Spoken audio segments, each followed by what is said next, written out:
Here comes another installment of the time I worked at. Today, in this video, I will be telling you of my experience working at Piercing Pagoda. So this journey was pretty short-lived, so it feels kind of weird doing a video on it, but of course, I always do it anyways just because I want to get my general thoughts out, kind of want to tell you about the company and just things that I experienced in general. So yeah, I'm just going to go ahead and take you through my experience. So Piercing Pagoda was the job that I got after COVID. I had been looking for work and it's been really hard finding work. Just companies are ghosting a lot. A lot of companies are not offering what they were before, and it's just been really hard to find a job that is what I'm looking for. So one of my best friends works in the Starbucks kiosk in the mall, and she had been talking with the Piercing Pagoda manager, and the Piercing Pagoda manager mentioned that they were looking for people. So my best friend was like, oh my God, my best friend's looking for a job, and she hyped me up, and I went ahead and did the application, and then I spoke to the manager, and then they wanted to go ahead and give me an interview. I had a Zoom interview with the store manager of the kiosk and the district manager. They were both super, super sweet, very nice, inviting women. I really enjoyed having an interview with them. I thought their questions were very detailed and well composed, and just the interview in a whole was just very good. They ended up liking me. However, instead of offering me a store manager position, they wanted to offer me an assistant manager position. I said, okay, just because for me, if it's something I'm not familiar with, I do feel like it is better to go in as an assistant just so that I can get my feet wet. I can see what the company is really about, and I can see if I really want to commit to being a store manager. Being a store manager is very labor intensive. It's, kind of like a ready, set, go. And I just wanted to make sure that I really liked the company and could effectively do the procedures before jumping into that main role. So I decided to take the assistant position. I did take a pay cut. They offered me $14.50, which I took a huge pay cut from. I was making $17 at my last job. But even, because that was the GM position. But then even with Vitamin Shop, I was making 16. So for me to go from 16 to 14 was still a pretty big pay difference. But I really thought that I would like the company. It seemed very promising, and the manager was very nice, and she was just like, honestly, if you just work really hard and you get the job really well, you could have your own store from 3 to 6 months. So I was like, that's probably the best guarantee. I've never gotten a guarantee like that before, so I was like, I'll take it. So I had 1 week of virtual training. We had about 60 people in a Zoom meeting that it would commence every, I want to say it was at 10 o'clock, 10 o'clock. The meetings would start. It was a Monday through Friday.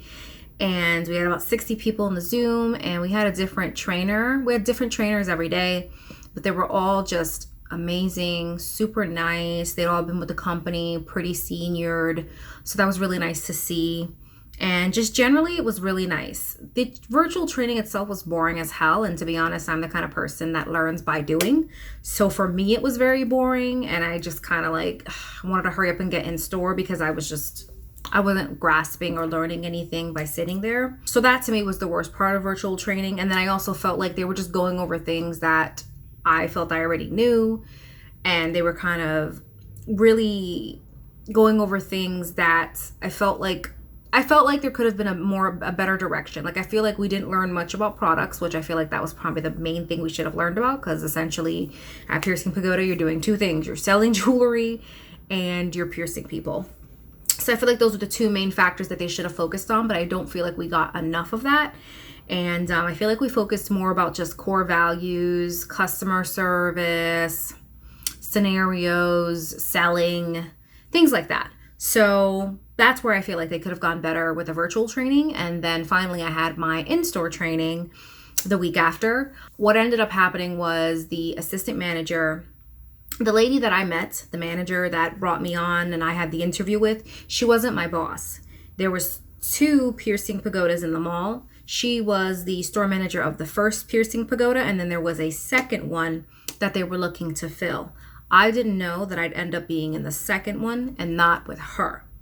So what ended up happening is her assistant got promoted to store manager. And so she became store manager of that second store, and then I became her assistant. I had no problem with that, once again, because I wanted to get my feet wet. I wanted to see what the company was about. The biggest problem about my adventure with them was that this Piercing Pagoda, the second one that we were both given, I mean, because my manager, she was new. She was just a newly promoted store manager. And I was new to the company. But it was just us. There was no other people in this Piercing Pagoda. It was just the two of us that were supposed to run this Piercing Pagoda. All the other staff had left or had been fired, which was apparently good because they all sucked and they weren't doing their job well. It was just me and her. And this made the job absolutely overwhelming because, one, she couldn't really train me because it was just us, and we had to take care of customers, and we couldn't just ignore customers to do training. So I really had to do a lot of the field training, which it does bother me because I am the kind of person that really wants to make sure I'm comfortable in my job before I do my job, if that makes sense.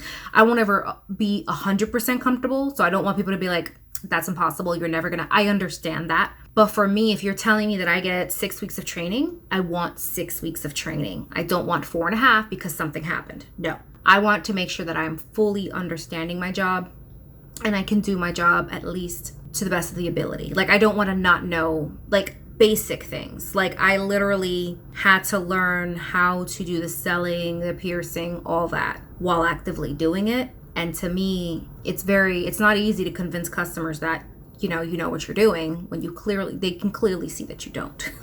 The biggest struggle was it was literally just me and her. And she was trying really hard to teach me while trying really hard to run the store. And we were both overworked as hell. We both were working crazy hours. And when I say crazy hours, I mean we were working typical mall hours, but we were staying late, or, we were just not able to really do all the things that we should have been doing.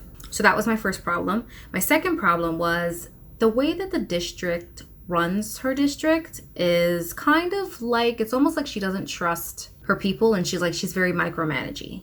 Now, as a district, I know that most of their job is basically as support.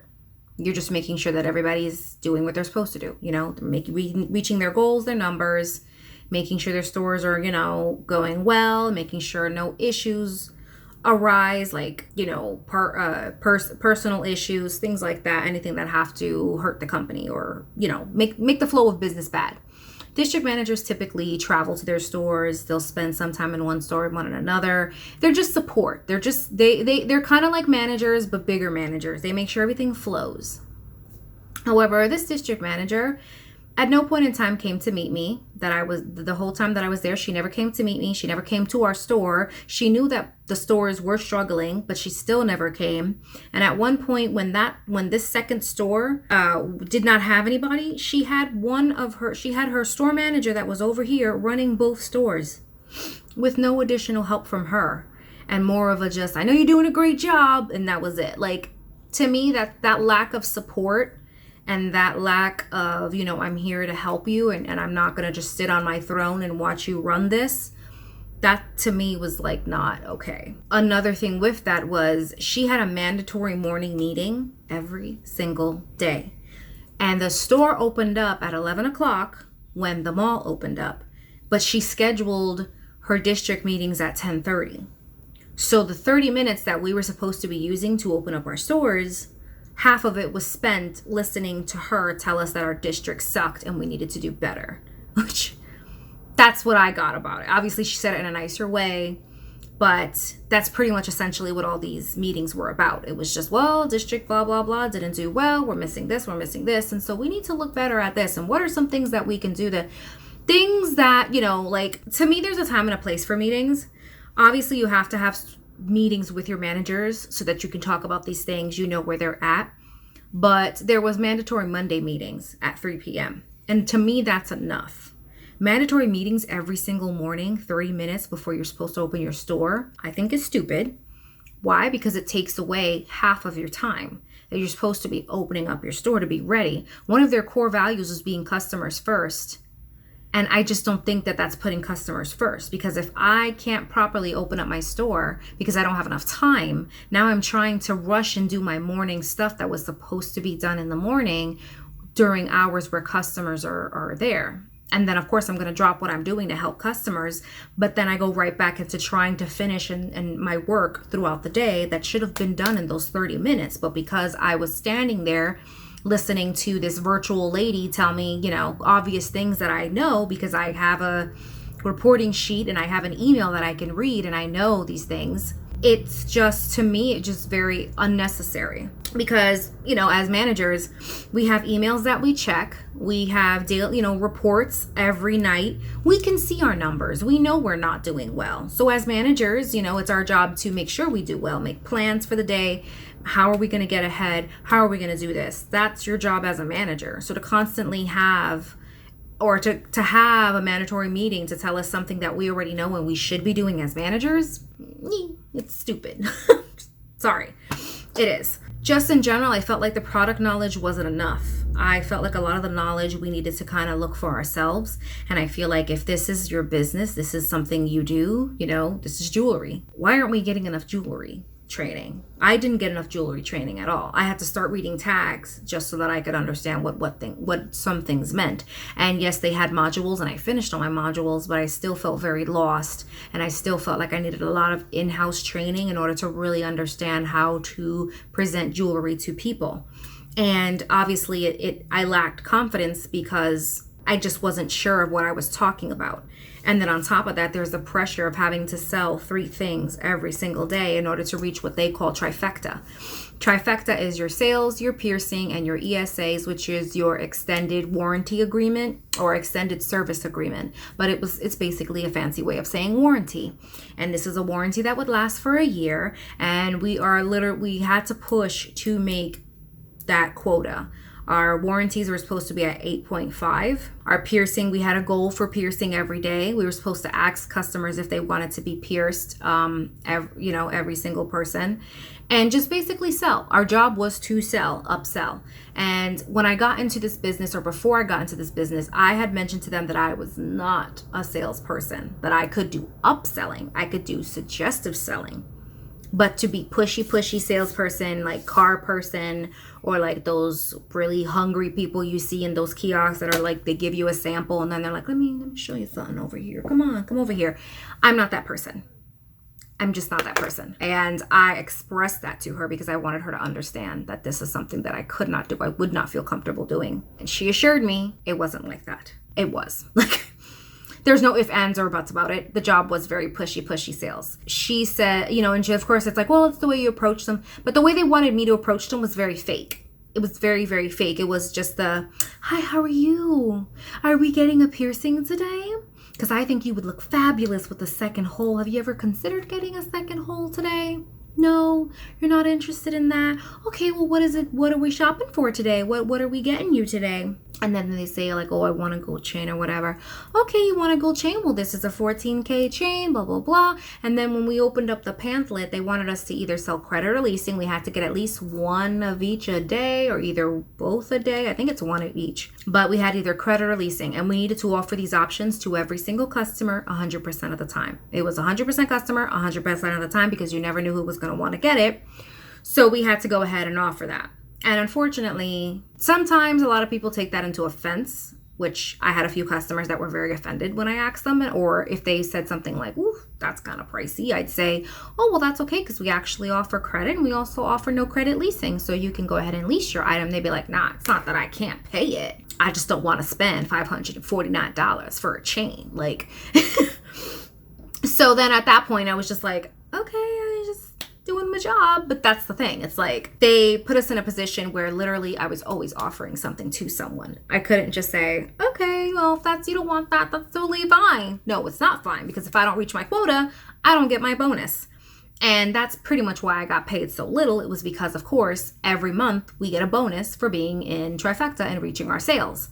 So the job forces you to be that pushy person. You don't want to be, but it forces you to, because if you don't make your money. But basically, you're just stuck getting your $14.50 if you don't make your goal. So I was put in a position where I had to be pushy. I had to sell. It's just not a job that I'm comfortable doing.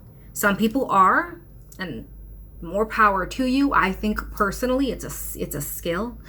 It's a gift that people can do that. I know that I can't. Like I said, I can do suggestive, and I can do like simple little, do you want to add this to your purchase? No? All right, we're good. But I don't like we have to make sales. We have to make this every day. Let's do this. Like, it's too much to me. It's very stressful, and it's just not how I want. It's just not a job I want. My ideal job is making cookies and making people happy and just giving them cookies. If I could just get paid for baking cookies and giving people cookies and making them happy, that's the kind of job I want. Just so you understand the kind of person I am. Like, I'm not the pushy salesperson. I want to make people happy, and I don't want any quotas or anything hanging above my head. I'm just in it to make people happy, make people live a better life. However I can do that, I'm for it. But if you want me to sell someone into something that I really don't think they need, not your girl. So that was another thing. It was the constant pushy sales, having to reach trifecta. And then when we didn't reach trifecta, every next morning, we'd have that mandatory meeting of, so we didn't reach this goal. So now that means we're going to have to pile that onto today's goal. And how are we going to reach that? And blah. Like I said, I know a lot of businesses work that way. And there are people who are great at it and they can do it. It's not something that's for me. And I think that it's important to understand that you're that kind of person so that you never get in that situation again. It's hard to kind of complain about this just because I know this was out of her control. But my manager and me suffered a lot with not being able to drink, use the bathroom, and take our lunches because it was just us two. She couldn't leave me alone. That kind of made it kind of like where we were stuck together. And then we would get help from the other kiosks, but they wouldn't stay too long, or they could only stay to cover a lunch. And it felt like we was just me and her alone. And we were supposed to just figure this out alone.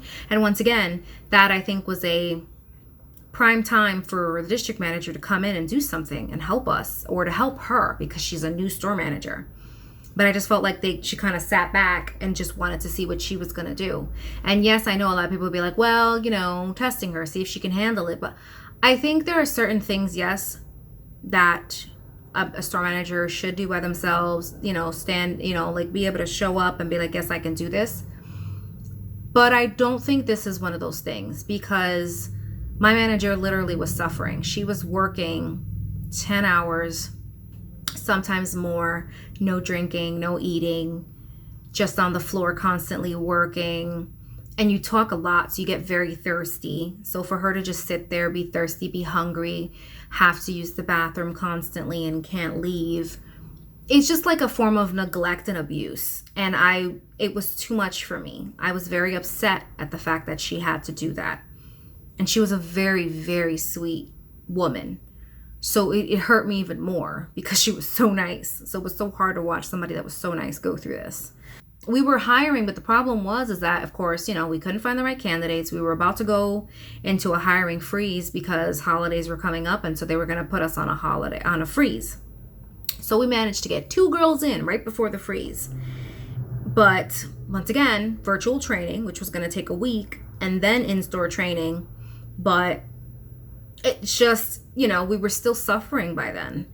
And then we had constant sales because we were getting ready it was almost like every week was a sale. It was Black Friday sale. We had buy one, get one free, which was just a holiday sale that came out. Then we had a pre-Christmas sale. Every single week we were having a sale, which was great for us because we were making good money.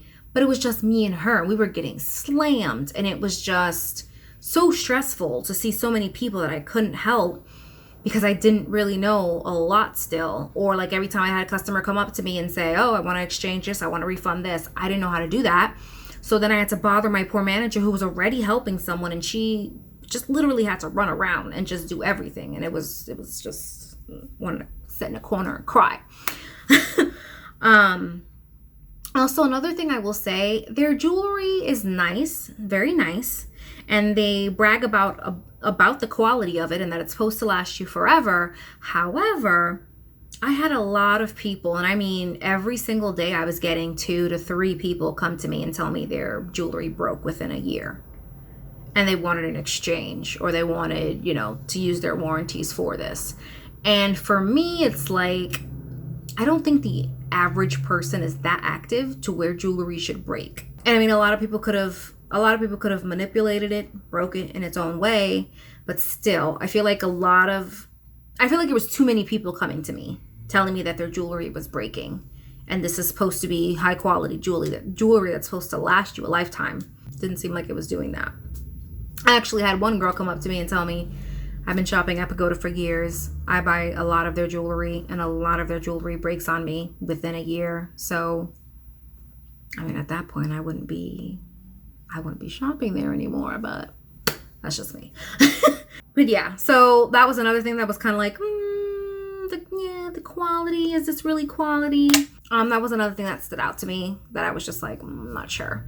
The piercing part of it was very nerve-wracking to me. I didn't like the idea of causing people pain, which I know sounds stupid. People are coming to us to get pierced. But there was a lot of babies. Most of these customers were babies that we had to pierce, and I just wanted to die. Like, I can still hear their little screams. It was something I was slowly getting to be okay with. It grows on you after a while. But yeah, so that was that. The way that the business functions to me is very stupid, in a sense that these people work very hard. All their paperwork, all their systems, everything they have to do is so extra for no reason. It's like the system isn't meant to make their lives easier. I've worked at so many places, and the system usually is like spot on, where it's so smart and it takes out so much of the legwork for you that you can just get on with your day. But these systems are really stupid, and they had to go into several different systems, do several different things just to get one thing. And it was just so much time that was wasted on going into a system to get like a report for the day. Some of that was just a little ridiculous. And then to get reports from the next day, vice versa, it was just horrible. And then the way that we would fill it up. So like, let's say, for instance, this is the paper, but literally these small columns, and it would have really tiny numbers in it. And we would have to document yesterday's everything, all of the numbers and things like that. But the paper was so small and it was printed weird that it was hard for me to see. So it made it hard for me to fill this out every single day, because I'm like, and I was just like, this is just still stupid. There could be such an easier system, or just a bigger chart. It was tiny. I wish I could take a picture of it just to show you guys how tiny and small and ridiculous this chart was. But it was that. Then it was the daily, like, we had a little thing called the burrito. That too we needed to print out another thing that would go on to that. We had to do goals. And then we had to calculate people's goals, because everybody was, of course, responsible for a certain goal that they made. That's how we knew who would get the bulk of the bonus when we got it. So you had to calculate people's goals. You had to do all sorts of different number crunching in order to get certain things.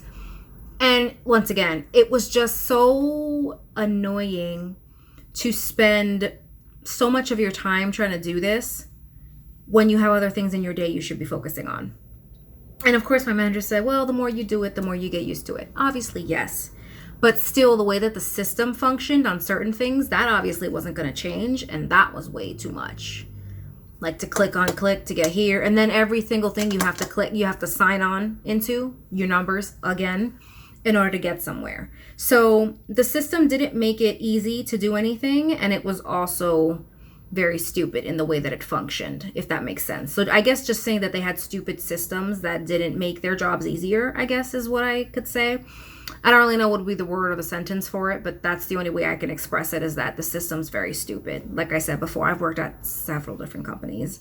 The systems have always been kind of smart, to where it just figures things out for us. We don't have to do hardcore number crunching, or like, for instance, there was a old standard and a new standard reporting, and we needed to do the old standard one to get one thing out of it, but then do the new standard one to get everything else. Like, that should have been fixed a long time ago. What else are these people doing in this office? It's like their job. So it was just things like that where, I kept telling her, like, are they going to fix? Yeah, they were supposed to fix it a long time ago. Like, things like that. Just stupid systems in general, I guess I could say. It was just so much work. They do so much extra work. The job is very, like, it's not meant for convenience or quickness at all. Their inventory, when we got a box of stuff in, we needed to take everything out, sort it, and scan each individual item that was in the box. So 322 items in a box, we needed to scan 322 items in that box. And to give you a comparison of how that is, at Vitamin Shop, we would get 32 boxes, but we would just scan the barcodes and the system would automatically know what's in those boxes. And then it would just be like, all right, you got everything, check, we're good to go. How we knew we were missing something, there wasn't really any way to know that because we didn't do our own inventory. We would just be like, okay, we're missing this again, they didn't get this, which that's just different. We'd have to go through a different system to tell them, hey, we didn't get this. But we didn't have to scan each individual item. Like, the amount of time that takes, especially if you're by yourself, which most times it's gonna be a single coverage for that store because we just weren't popping at that time.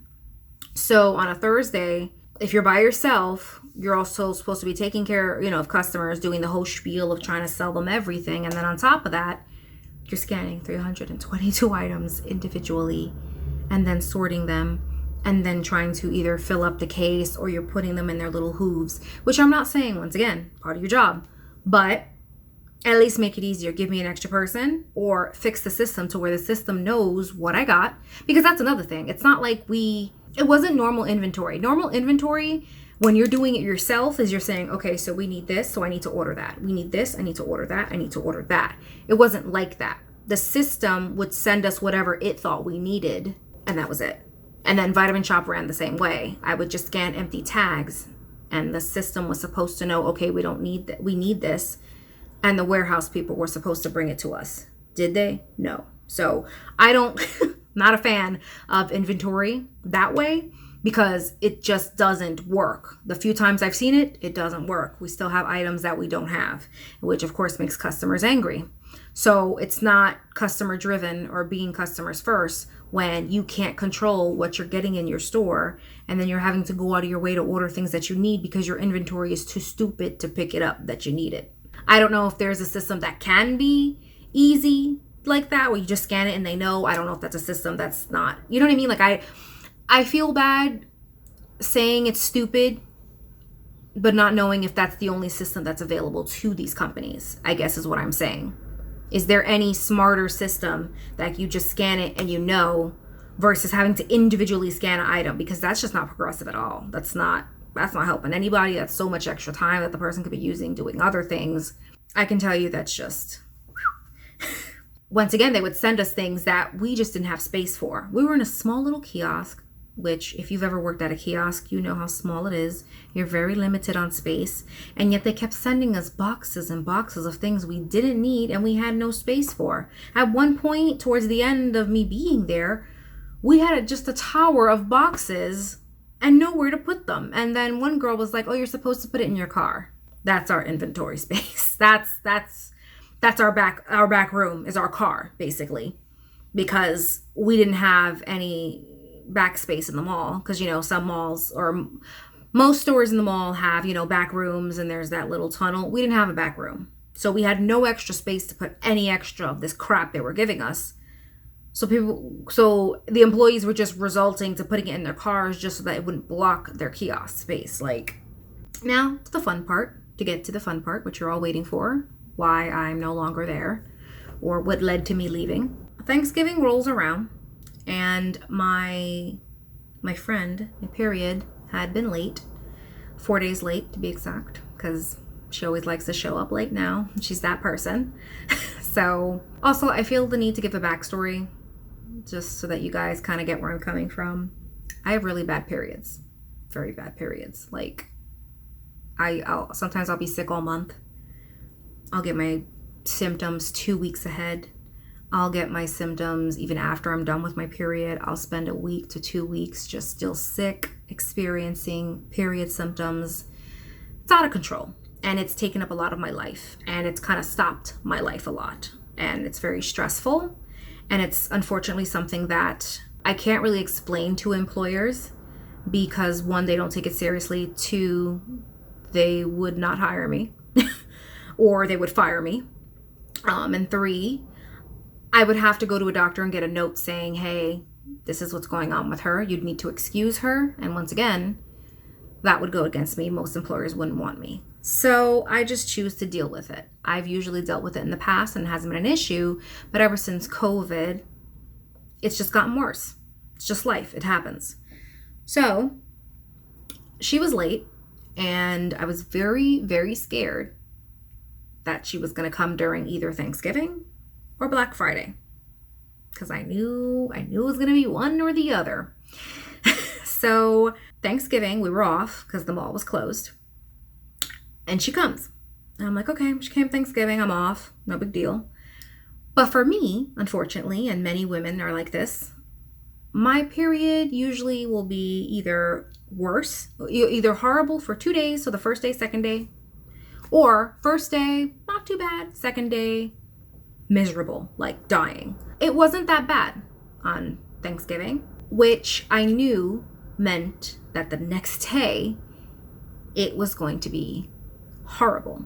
I just didn't want to put myself in a situation where I knew I wasn't going to be my best, or I was going to end up having to leave work, or I was just not going to do my job to the best of my ability, and to then have to explain myself to every single person who saw me and I looked sick. Like, it was just, anyways, I was trying to avoid a situation that I knew was going to be bad. And I had texted my boss that night and I told her, hey, I got my period. Is there any way that somebody can work? Because my boss was supposed to be there. It was Black Friday. So my boss was supposed to be there from 6 a.m. to 6 p.m. That was her shift. That was a very long shift for her. Now, because she was going to be there for 6, I asked her, is there anyone else that can come in and cover just 2 to 6? And I would do my best to finish my 6 to 10. Because I was supposed to work 2 p.m. to 10:30 p.m. And I was working with a new girl. It was her third day. So I really needed to, be on my game. And I just knew I wasn't going to be there. I knew I wasn't going to mentally be there because I was going to be just in so much pain. I was crippled. So I asked her, is there anybody that can cover me from 2 to 6? She was immediately she just changed on me. This woman was super, super sweet. Like, I had told them that I didn't think the job was for me. That's another thing I forgot to say. I'm sorry. I had already given them my 2 weeks. I told her that this job was just wasn't for me, that I was very sorry. I just didn't think this job was for me. And she was so understanding, so sweet, so nice. She tried to convince me to stay. I mean, she was great, but she changed the moment I texted her and told her that I was struggling and I needed her to help me, work with me. And she just said, oh, just take some Advil, some Midol, you'll be fine. Which, to be honest, I expected that answer from a male, not from a female. Let's just be honest. Why would we expect that more from a male than a female? So to hear it from her I was not happy about that. And it took me back because, like I said, she was super, super, super sweet until this moment. And I was just like, okay, I get it. She's stressed. She's having a hard time. Whatever. And so I told her, I said, listen, I'm not trying to call out. I'm hoping I can do this. I just need you to help me and to see if anyone from store 1 can help cover us just from 2 to 6. That's all I was asking. Was not trying to call out at this point. I was still trying to do it. But she just kept saying, well, we don't have anybody. Just being very unreasonable. And once again, just the whole, you'll take pills, you'll be fine. For people who don't know this, every woman's period is different. For you to say something like that is very ignorant, and it's very uncompassionate. There are women who literally are crippled or throwing up constantly and have to be hospitalized because they're that sick. There are women who have endometriosis, which makes it triple, quadruple worse for them to function. So for you to just tell someone to just take some Midol and you'll be fine, it's not an acceptable thing to say. Now, should I, do I think that it's acceptable for someone to call out every single month because of it? No. If you have to, then you have to give me a note, and we'll work it out. Because I understand what it's like to be that person. So I would work with someone who gave me a note or who spoke to me. But to just simply excuse it and think that everyone's the same and to just treat it like it's just your period, please don't do that. Don't ever do that to somebody, because you have no idea what some women deal with monthly, because this is a monthly thing. Black Friday comes, and I got worse. And I was in the bathroom every 5 minutes, crapping, shitting, whatever.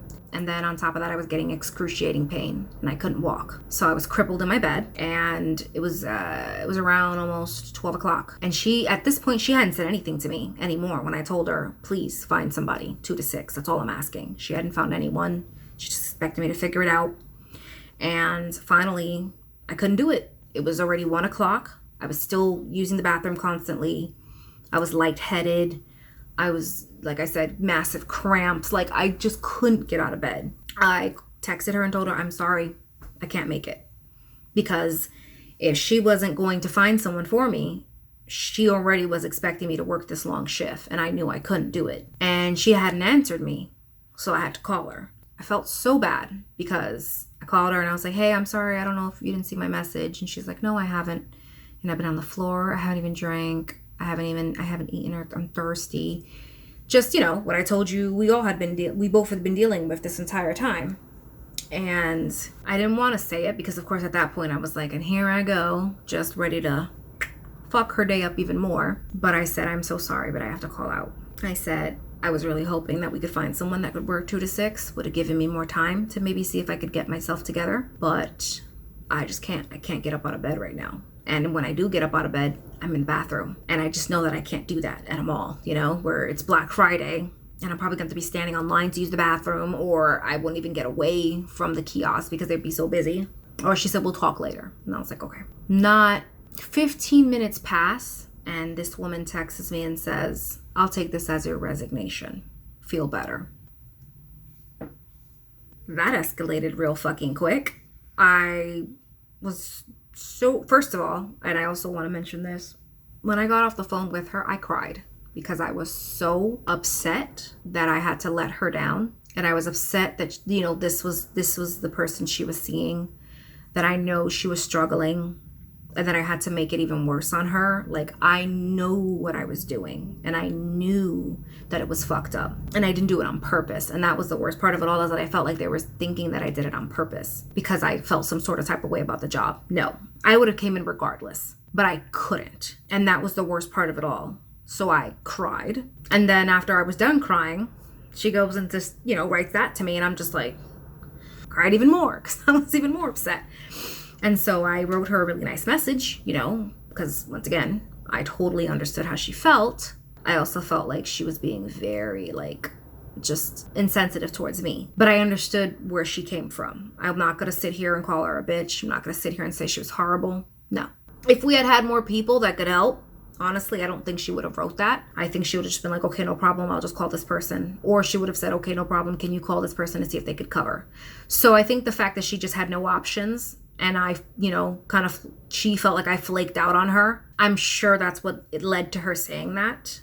Because once again, they didn't know me very long. So she didn't know the kind of person I was, and she didn't know that I, generally, she didn't know I was crying afterwards. She didn't know that it was, keeping me up. I, was generally, I felt sick just having to call her because I just didn't want to be that person. I basically wrote, I'm so sorry that you think this way of me, that you're disappointed in me. I fully intended to finish my week. If you do not want me there, I will not come. And I said, thanks for everything. You've been a great boss. And that was it. And I wrote her that nice message, and she came back even colder and was just like, I'll need your keys by tomorrow. And I was just like, okay. And I just honestly didn't feel comfortable going to see her because she obviously felt some sort of way about me. Which, once again, I'm not going to say I don't understand it. I just feel like it could have been felt. You know what I mean? The same kind of compassion I had, and I understand, and I'm not upset with her. I feel like that she could have tried to reciprocate that to me, at least. Whatever, like I said. So I just told the first manager, that I would bring my keys to her. Especially because, once again, she kept telling me, oh, I expect your keys by tomorrow. I just told you I was sick and I couldn't come in. And you kept saying, feel better, feel better. But then you were immediately wanting me to come in the next day, once again, not knowing what condition I'd be in to return keys. So that's why I say I know that she thinks I did it on purpose because of how I felt about the job or whatever, which that wasn't the case. I would have made it to work if I could. But the fact that she wasn't willing to work with me, I just was put in a corner and I couldn't go, knowing that I was going to have to either be stuck there and I was going to have to then, and that's another thing, I have to take care of myself. I have to change my pad, I have to drink, I have to eat, because, you know, when you are like that, you're losing blood, you have to eat. I just wouldn't have been able to take care of myself that way, or I wouldn't have been able to take care of myself the way I should have, and I couldn't do a long shift like that. That's why I kept begging to do a half shift. Other than the way she reacted, she was one of the best bosses I ever had. Her positivity, her, you know, the way that she just took it in stride, as busy as much as we were struggling and we didn't have people and she had to just kind of, you know, be there. She really emulated the role of a store manager. She just, it's okay, we got this, we're gonna do this, we're gonna do great. And she was just phenomenal, honestly. I can't say nice enough things about her. That's why it just really bothers me so much that that was our end result, because I really didn't want it to be. I wanted us so bad to be, you know, friends after this. And I don't have any, you know, leaders or mentors that I can look up to. And so I was really hoping to have someone to do that with and look up to her. But unfortunately, pretty sure she doesn't want to see me anymore or talk to me.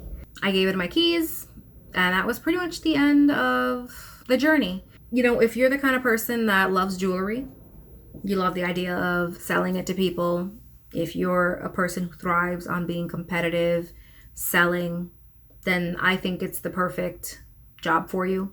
If you're okay with piercing people or you like piercing, things like that, good job for you. It's a good skill to have. But overall, it just wasn't for me.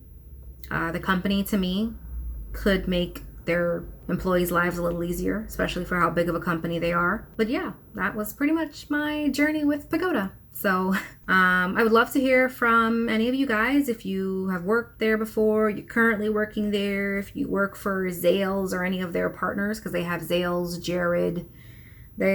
Signet Jewelers apparently owns like half of the jewelry game. So if you work for any of their sister stores or anything like that, I'd love to hear your experience or what you think about the company as a whole, especially from people who have worked a little bit long term. I wasn't there for very long, so that's why I say, like, the way my introduction to the company is very different, just because, once again, we just didn't have enough people. If I had more people, my introduction to the company could have been a lot better, because I probably could have got the training I needed. But once again, I was kind of let down on the training part of it, and I think that's what ultimately left to me feeling very like, but also the whole selling of it.